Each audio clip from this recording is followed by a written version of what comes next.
Good morning friends, मैं विक्रम सिंह चौहान स्वागत करता हूं आपका अपने YouTube channel GK with Vikram Singh Chauhan में।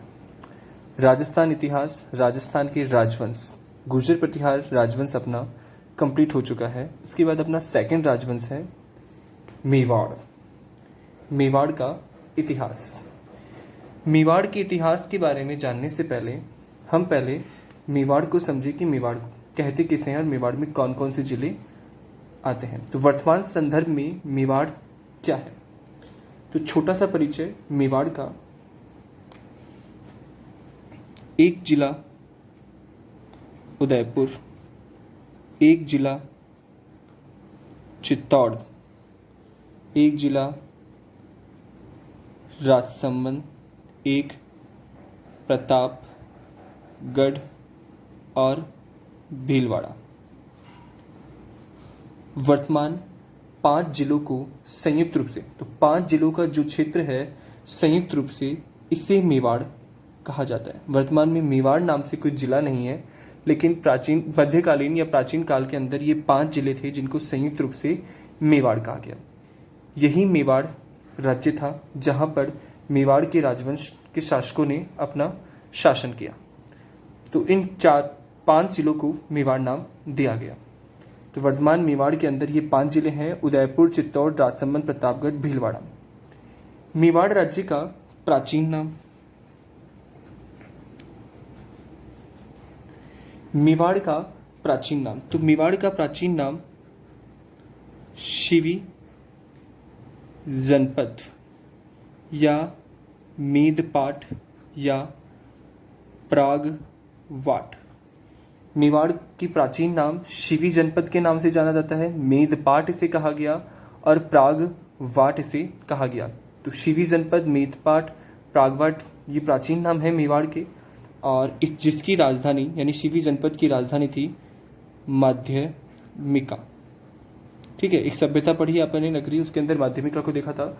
तो माध्यमिका, शिवी जनपद की प्राचीन राजधानी क्या थी? माध्यमिका, जो वर्तमान चित्तौड़ जिले में है, जो वर्तमान कहाँ है? चित्तौड़। तो ये मेवाड़ का छोटा सा परिचय कि मेवाड़ का प्राचीन नाम शिवी जनपद है, मेदपाट है, प्रागवाट है। शिवी जनपद की राजधानी चित्तौड़ थी। उदयपुर, चित्तौड़, राजसमंद, प्रतापगढ़, भीलवाड़ा, इन 5 जिलों को संयुक्त रूप से मेवाड़ कहते हैं। ठीक है। एक व्यक्ति जिनका नाम है मोहनोत नैन्सी, जो अपनी ख्यात के लिए प्रसिद्ध है, ख्यात साहित्य के लिए प्रसिद्ध है। मोहनोत नैन्सी के अनुसार मेवाड़ में 24 शाखाएं हुई। मोहनोत नैन्सी ने मेवाड़ में 24 शाखाएं बताई थी। इन 24 शाखाओं में से 2 शाखाएं महत्वपूर्ण रही। मेवाड़ की 24 शाखाओं में से 2 शाखाएं महत्वपूर्ण थी, जिनमें से एक शाखा रावल वंशीय तथा दूसरी शाखा सिसोदिया वंशीय। जिनमें से 2 शाखाओं प्रभावशाली और महत्वपूर्ण थी जिन्होंने मेवाड़ पर शासन किया, रावल वंशीय शाखा और सिसोदिया वंशीय शाखा। ठीक है, रावल वंशीय शाखा, सिसोदिया। छोटा सा परिचय दे दूं, रावल वंशीय शाखा का जो संस्थापक था उसका नाम था गुहिल, और सिसोदिया वंशीय शाखा का जो संस्थापक रहेगा उसका नाम रहेगा हमीर सिसोदिया। ठीक है, तो 1326 के समय इस शाखा की बात होगी। तो रावल वंशी शाखा का जो संस्थापक रहेगा उसका नाम गुहिल, और सिसोदिया वंशी शाखा का जो संस्थापक रहेगा उसका नाम रहेगा हमीर सिसोदिया। इसके आगे अपन बात करें मेवाड़ की जो शासक है उनकी उत्पत्ति को लेकर के। उत्पत्ति, मेवाड़ शासकों की उत्पत्ति को लेकर के जो मत हैं उनके बारे में। ठीक है, एक व्यक्ति हैं जिनका नाम है D.R. भंडारकर, और एक व्यक्ति है जिनका नाम है गोपीनाथ शर्मा। तो राजस्थान के 2 इतिहासकार D.R. भंडारकर और गोपीनाथ शर्मा, दोनों ने मेवाड़ के शासकों की या रावल वंशीय शासकों की उत्पत्ति ब्राह्मण से बताइए कि यहाँ के पूर्वज क्या थे, ब्राह्मण। तो डी.आर. भंडारकर, गोपीनाथ शर्मा के अनुसार यह ब्राह्मण से इनकी क्या हुई थी, उत्पत्ति। नेक्स्ट एक व्यक्ति हैं जिनका नाम है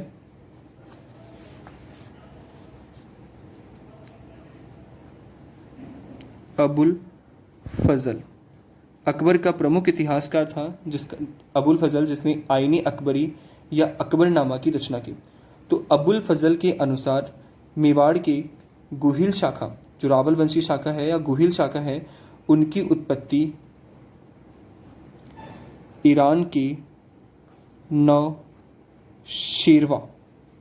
नौशेरवा आदिल वंश से हुई।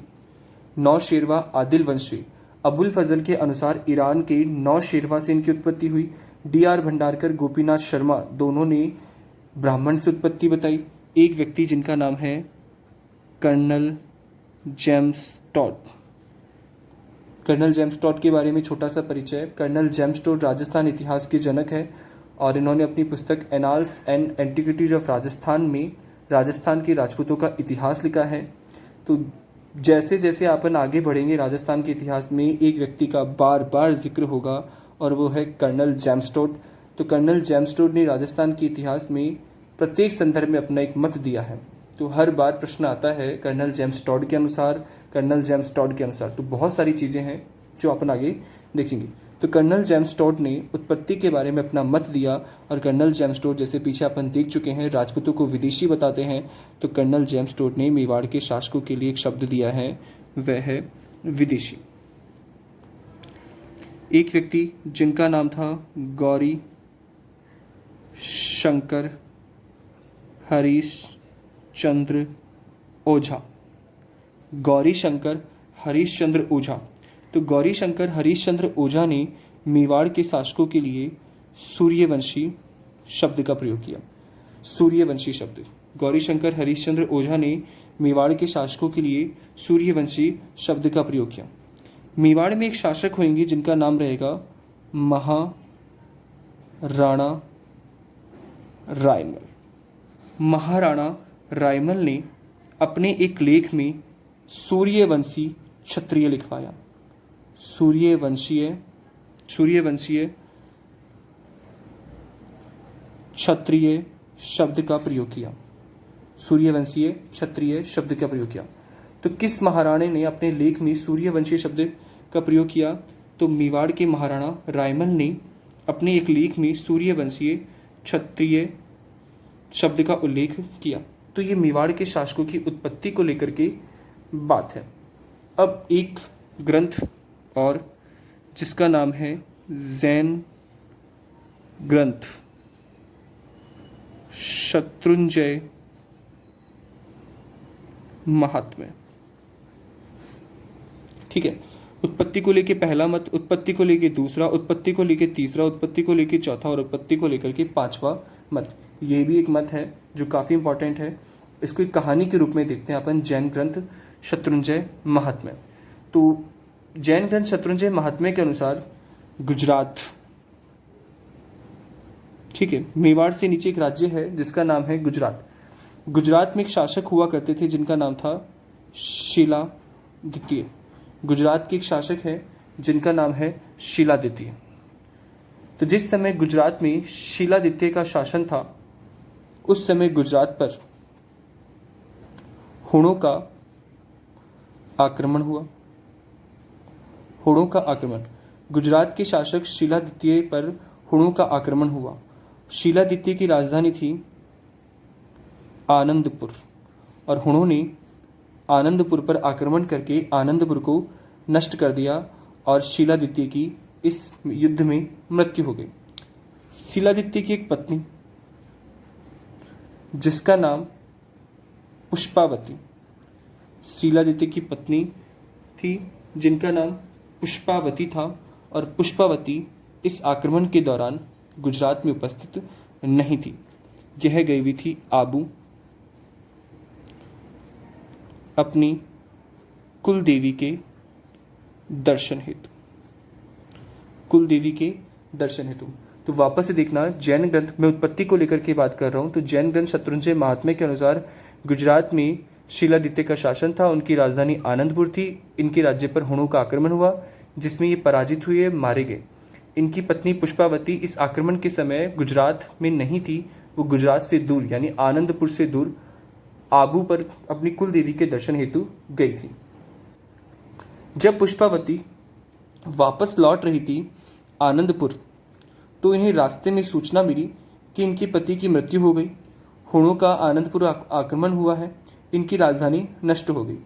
ऐसे में पुष्पावती ने पत्नी धर्म का पालन करते हुए सती होने का प्रण लिया, लेकिन पुष्पावती इस समय गर्भवती थी और गर्भवती स्त्री सती नहीं हो सकती।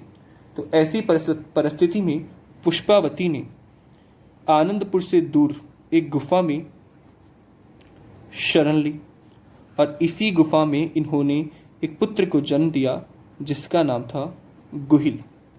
गुफा में जन्म होने के कारण इनके पुत्र को गुहिल कहा गया। ठीक है, गुफा में जन्म होने के कारण इनके पुत्र को गुहिल कहा गया। तो पुत्र का नाम गुहिल। ठीक है, आगे की बात ऐसे है कि इसी शीलादित्य के पुत्र गुहिल से मेवाड़ में रावल वंशीय शाखा की शुरुआत हुई। मेवाड़ में रावल वंशीय शाखा की शुरुआत हुई, तो गुहिल इस वंश का संस्थापक हो गया। और गुहिल ने जिस समय मेवाड़ राज्य की स्थापना की या मेवाड़ का प्रारंभ किया, वो समय था 566 ईस्वी। तो 566 ईस्वी में शासक का नाम है गुहिल। 566 ईस्वी में गुहिल ने मेवाड़ राज्य में गुहिल वंश की स्थापना की। कौन से वंश की स्थापना की? गुहिल वंश की स्थापना की। तो मेवाड़ की 24 शाखाओं से पहली शाखा रावल वंशीय शाखा, जिसके संस्थापक गुहिल है, जो जैन ग्रंथ शत्रुंजय महात्म्य के अनुसार बताया गया है कि गुहिल या शीलादित्य के पुत्र गुहिल से ही मेवाड़ के शासकों की उत्पत्ति मानी जाती है। ठीक है, और गुहिल ने मेवाड़ में गुहिल वंश की स्थापना में जिनका सहयोग प्राप्त किया था वह थे मेवाड़ के भील। तो मेवाड़ में एक जाति है जिसका नाम है भील। भील जाति के सहयोग से ही गुहिल वंश की स्थापना की। इसीलिए गुहिल ने भीलों के लिए एक छूट दी और कहा कि भीलों से कभी भी मेवाड़ के शासक टैक्स या कर नहीं लेंगे। तो भीलों की सहायता से मेवाड़ राज्य की स्थापना गुहिल ने की थी। तो गुहिल ने भीलों को एक छूट दी कि मेवाड़ के शासक यानी गुहिल के बाद जो भी मेवाड़ के शासक होंगे वो इनसे भीलों से टैक्स नहीं लेंगे। गुहिल के बाद लगभग 4 से 5 शासक हुए जिनका महत्व नहीं है। गुहिल के बहुत बाद में एक शासक हुआ जिसका नाम था महेंद्र द्वितीय। इस महेंद्र द्वितीय ने एक भूल की और इसने भीलों से टैक्स लेना प्रारंभ कर दिया।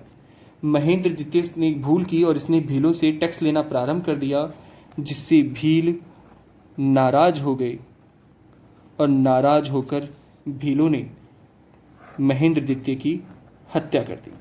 ठीक है, याद रखना है आपको, गुहिल ने 566 में भीलों की सहायता से गुहिल वंश की स्थापना की। गुहिल ने भीलों को ये वचन दिया कि आने वाले उत्तराधिकारी इनसे टैक्स नहीं लेंगे। ठीक है, ऐसे में 4-5 शासक गुहिल के बाद होते हैं। एक शासक होते हैं जिनका नाम है महेंद्र द्वितीय। महेंद्र द्वितीय ने अपने समय भीलों से टैक्स लिया, जिससे भील नाराज हुए और नाराज होकर के महेंद्र द्वितीय की हत्या कर दी। किसने कर दी? भीलों ने। ऐसे में महेंद्र द्वितीय का एक पुत्र था जिसका नाम था काल भोज। पिता की मृत्यु के बाद में यह भी राज्य छोड़ करके बाहर चला गया, क्योंकि इसको डर था कि भील ने महेंद्र द्वितीय को मार दिया तो काल भोज को भी मार सकते हैं। तो ऐसे में पिता की मृत्यु के बाद में काल भोज ने राज्य छोड़ दिया और बाहर चला गया। इसके आगे की बात बाद में। अभी आप एक छोटा सा परिचय एक बार वापस से देखिए। मेवाड़ राज्य का इतिहास। उदयपुर, चित्तौड़, राजसमंद, प्रतापगढ़, भीलवाड़ा, 5 राज्यों को संयुक्त रूप से मेवाड़ कहते हैं। तो वर्तमान मेवाड़ यह है। संयुक्त रूप से इन 5 जिलों को क्या कहा गया है? मेवाड़। मेवाड़, शिवी जनपद, मेदपाट, प्रागपट, ये मेवाड़ के प्राचीन नाम है। शिवी जनपद की राजधानी माध्यमिका, जिसको वर्तमान में चित्तौड़ कहते हैं। मोहनोत नैन्सी ने मेवाड़ में लगभग 25 शाखाएं बताई। मोहनोत नैन्सी ने मेवाड़ में 25 शाखाएं बताई, 24 शाखाएं बताई, जिनमें से 2 शाखाएं महत्वपूर्ण, रावल वंशीय शाखा और सिसोदिया वंशीय शाखा। रावल वंशीय शाखा के संस्थापक गुहिल थे और सिसोदिया वंशीय शाखा के संस्थापक हमीर सिसोदिया थे, जिन्होंने 1326 में शाखा की स्थापना की थी। उत्पत्ति को लेकर के विभिन्न मत हैं। 2 से 4 मत आपको याद रखने हैं। अबुल फजल का मत याद रखिए, कर्नल जेम्स टॉड का मत याद रखिए, जैन ग्रंथ शत्रुंजय महात्म्य। लेकिन अपन देख लेते हैं एक बार। डी.आर. भंडारकर गोपीनाथ शर्मा ने मेवाड़ के शासकों को ब्राह्मण कहा। अबुल फजल ने ईरान के नौशेरवा आदिल वंश से इनकी उत्पत्ति मानी। कर्नल जेम्स टॉड ने इन्हें विदेशी कहा है। गौरी शंकर हरीश चंद्र ओझा ने इन्हें सूर्यवंशी कहा। ठीक है, और जिसकी बारे में हमें जानकारी मेवाड़ के शासक महाराणा रायमल के एक लेख से मिलती है, जहां इन्होंने मेवाड़ के शासकों के लिए सूर्यवंशी क्षत्रिय शब्द का उल्लेख किया। उत्पत्ति को लेकर एक विशेष मत है। जैन ग्रंथ शत्रुंजय महात्म्य में बताया गया है कि गुजरात का एक शासक था जिसका नाम था शीलादित्य। शीलादित्य की राजधानी थी आनंदपुर। उनकी पत्नी का नाम था पुष्पावती। शीलादित्य के राज्य पर होणों का आक्रमण हुआ। आनंदपुर नष्ट हो गई। पत्नी पुष्पावती इस समय आनंदपुर नहीं थी, वह जा रही थी, तब सूचना मिली कि उनके पति की मृत्यु हो गई है, राजधानी नष्ट हो गई है। उन्होंने जीना उचित नहीं समझा और सती प्रथा का प्रण लिया। लेकिन वह गर्भवती थी, इसलिए सती नहीं हो सकती थी, इसलिए उन्होंने गुफा में शरण ली और वहां पे अपने पुत्र गुहिल को जन्म दिया। यहाँ एक छोटी सी बात बता दूं, गुहिल को जन्म देने के बाद में अपने पुत्र के पालन पोषण की जिम्मेदारी इन्होंने एक महिला को सौंपी, जिसका नाम था कमलावती। कमलावती को अपने पुत्र गुहिल की जिम्मेदारी सौंप करके पुष्पावती सती हो जाती है। पुष्पावती सती हो गई। ठीक है, और पुष्पावती के सती होने के बाद में कमलावती ने ही पुष्पावती के सती होने के बाद में उनकी पुत्र का पालन पोषण कमलावती ने किया। और इसी के बाद गुहिल ने आगे चलकर 566 में मेवाड़ में गुहिल वंश की स्थापना कर दी। भीलों की सहायता से इस राज्य की स्थापना हुई। ठीक है, गुहिल ने वचन दिया कि भीलों से कभी कर नहीं लिया जाएगा, टैक्स नहीं लिया जाएगा, लेकिन उनके एक उत्तराधिकारी महेंद्र द्वितीय ने भीलों से टैक्स वसूला, जिससे भील नाराज हुए और नाराज होकर इन्होंने महेंद्र द्वितीय की हत्या कर दी। यह इनके पुत्र कालभोज को भी मारना चाहते थे, लेकिन कालभोज वहां से चले गए। अब नेक्स्ट बात करेंगे हम कालभोज की।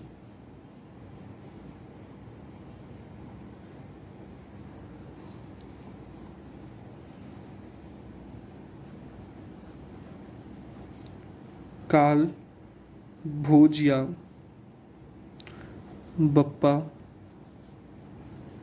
रावल। कालभोज या बप्पा रावल।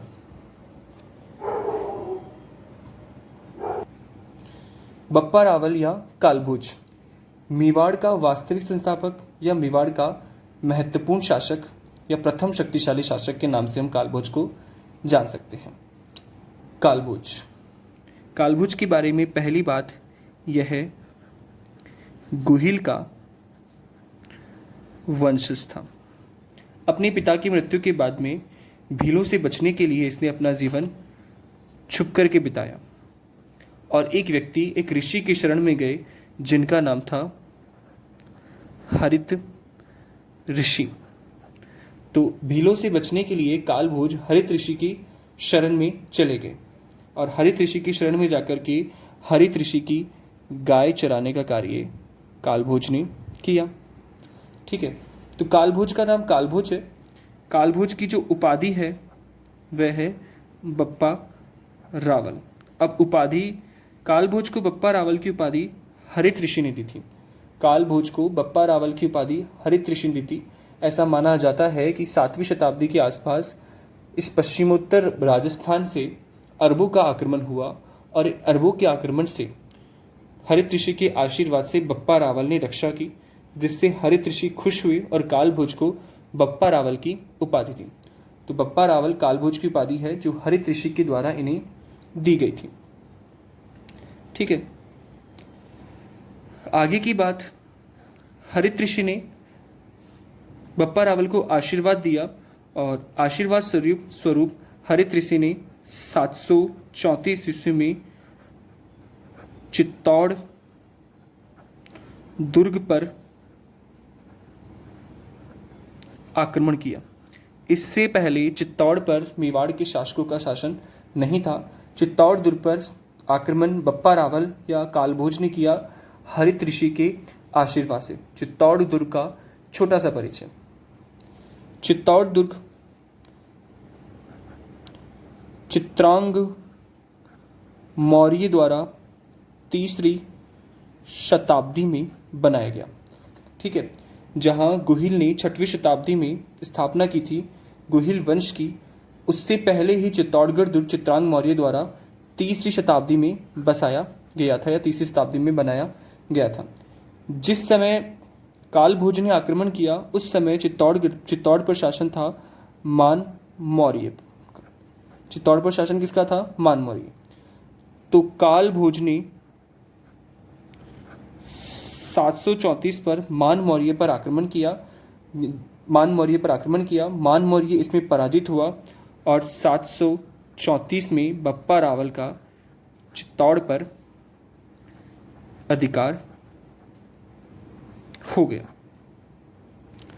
तो पहली बार किस मेवाड़ के शासक ने चित्तौड़ पर अधिकार किया?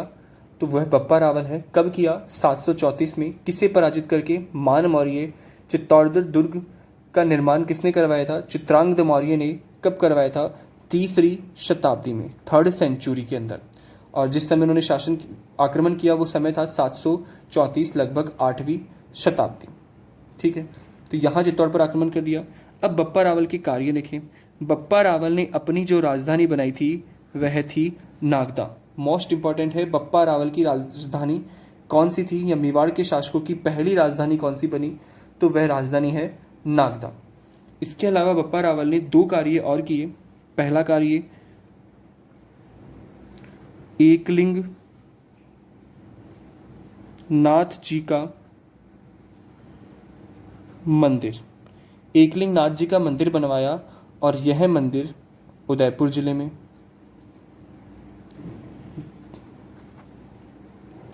एकलिंग नाथ जी का मंदिर जो उदयपुर जिले में बना हुआ है। दूसरा महत्वपूर्ण काम, सास बहू का मंदिर, यह भी नागदा उदयपुर में बना हुआ है।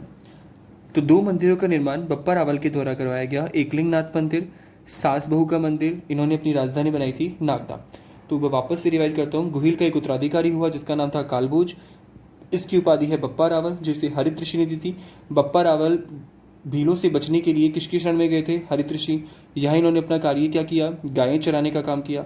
इससे हरित ऋषि खुश हुए और इन्हें आशीर्वाद दिया और 734 में हरित ऋषि के आशीर्वाद से चित्तौड़गढ़ दुर्ग पर क्या कर दिया? आक्रमण। चित्तौड़गढ़ दुर्ग का निर्माण चित्रांगद मौर्य ने 3री शताब्दी में करवाया था। ठीक है, जिस समय आक्रमण किया उस समय शासक कौन था? मान मौर्य। पराजित किसको किया? मान मौर्य। अधिकार किस पे कर लिया? चित्तौड़ पर। कब किया? 734। राजधानी कौन सी बनाई थी? इनकी राजधानी थी नागदा। एकलिंग नाथ जी का मंदिर बनवाया जो आगे जाके इनकी कुल देवता बने या इनकी कुल देवता हैं। सास बहू का मंदिर बनवाया नागदा उदयपुर में और राजधानी अपनी कौन सी बनाई? नागदा। चौथा महत्वपूर्ण काम, बप्पा रावल के द्वारा उदयपुर में या मेवाड़ में सोने के सिक्के चलाए गए, यानी स्वर्ण सिक्कों का प्रारंभ किया गया। स्वर्ण सिक्के। बप्पा रावल के बाद में एक शासक होते हैं जिनका नाम है खुमाण। खुमाण के बाद में एक शासक बनते हैं जिनका नाम है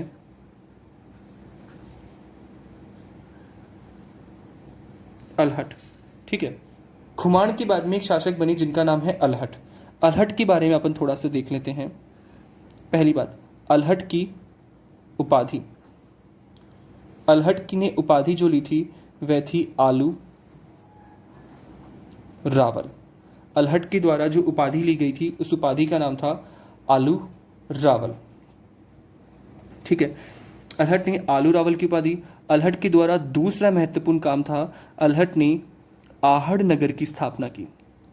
आहड़, उदयपुर में आहड़ नगर की स्थापना की और इसी आहड़ को उन्होंने अपनी दूसरी राजधानी बनाया।